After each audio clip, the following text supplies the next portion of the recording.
안녕하세요. 피부의 진심 피부과 전문의 최혜진입니다. 얼굴이 수시로 붉어지는 안면 홍조나 아예 얼굴에 자리 잡은 홍반은 기본적으로 혈관 레이저 치료를 해서 이 혈관의 직경을 줄여주는 작업이 필요한데요. 홍반이나 모세혈관 확장은 혈관 레이저 치료에 비교적 반응을 잘하는 반면 수시로 생기는 안면 홍조가 오히려 이 혈관 레이저 치료에 잘 반응을 하지 않는 경우도 있습니다. 바로 이때 보톡스 치료가 도움이 될 수 있는데요. 얼굴이 예민해서 붉은데 어떻게 보톡스를 맞나요? 걱정하시는 분들이 굉장히 많아요. 그래서 오늘은 홍조 보톡스에 대해서 말씀드릴 테니 영상 끝까지 시청해 주세요. 보톡스는 다양한 목적으로 이용되는데 아마 가장 많이 알고 계시는 것은 주름을 펴는 주름 보톡스일 거예요. 과도하게 움직이는 근육의 움직임을 줄여서 깊은 주름의 골을 완만하게 펴주는 그런 역할을 합니다. 바로 이 근육 수축에서 중요한 신경 전달 물질이 아세틸콜린이라는 건데요. 바로 이 보톡스 약물이 아세틸콜린의 분비를 저하시킵니다. 그렇다면 홍조와 보톡스는 어떤 관련이 있을까요? 안면 홍조나 주사 피부염에서 혈관이 늘어나고 내 피부가 굉장히 예민하게 따갑고 가렵고 아프기까지 한 이런 감각 이상이 신경이 과도하게 자극되는 것과 연관이 있습니다. 예를 들어서 우리가 긴장하게 되면 교감신경톤이 올라가게 되는데 그럼 2차적으로 아세틸콜린 분비가 증가해요. 바로 이 아세틸콜린이 혈관을 조금 늘어나게 하거나 조금 내 피부가 예민하게 느끼는 감각 이상까지 가져올 수 있는 거죠.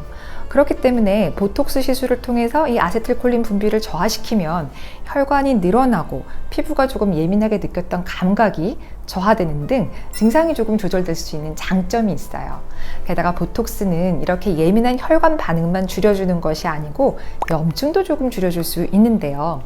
우리 주사 피부염에서 가장 중요한 병태 생리 중에 하나가 불필요하게 염증 반응이 커지는 거였잖아요. 여기에서 중요한 세포가 바로 비만세포입니다.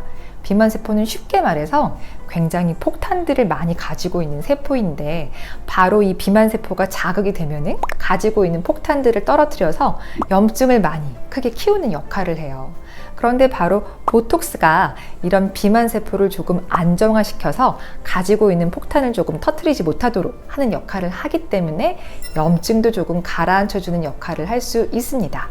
게다가 보톡스는 피지샘과 땀샘의 분비를 줄여서 우리 피지가 과도하게 많아지면 내 피부가 2차적으로 조금 더 예민해지잖아요. 이런 증상까지 좋아지게 할 수 있습니다. 이렇게 홍조 보톡스는 혈관이 예민하게 늘어나는 것 이외에도 피부가 굉장히 예민하게 따갑고 가렵고 이런 증상도 좀 좋아지게 할 수 있고 염증 반응도 좋아지게 하고 피지로부터 피부가 2차적으로 예민해지게 되는 것도 막아줍니다. 기본적으로 홍조 보톡스는 주름 보톡스와는 차이를 보이는데요. 주름 보톡스 시술이 근육층을 타겟으로 하는 시술이라면 홍조 보톡스는 피지선 땀샘뿐만 아니라 신경 혈관이 고르게 분포한 진피층을 타겟으로 약물을 고르게 깔아주는 그런 시술인 거죠. 그래서 이 시술 깊이라든가 보톡스의 주입량 등이 조금 차이를 볼 수 있습니다.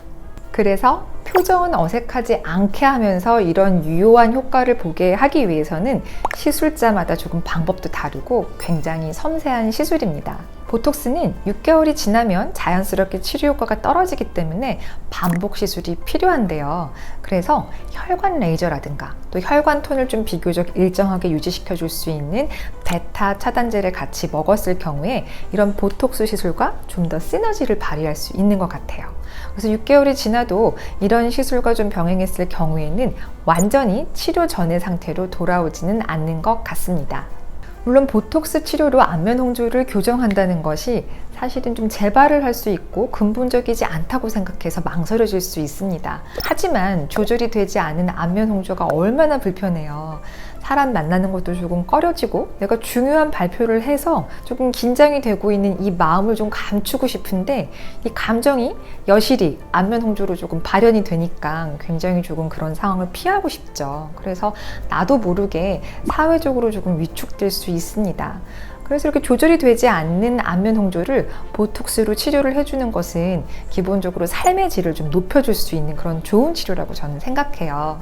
그래서 치료 전에 홍조 보톡스의 장점과 단점에 대해서 충분히 상담을 하고 나는 필요할 것 같아, 이런 경우에 치료를 잘 받으시면 좋을 것 같습니다. 오늘은 잘 조절되지 않는 안면 홍조를 홍조 보톡스로 조금 다스리는 방법에 대해서 말씀드렸는데요. 주사 피부염과 안면 홍조로 고생 중이신 분들에게 많은 도움이 되었으면 좋겠습니다. 오늘 영상 도움되셨다면 구독과 좋아요, 알림 설정 부탁드릴게요. 감사합니다.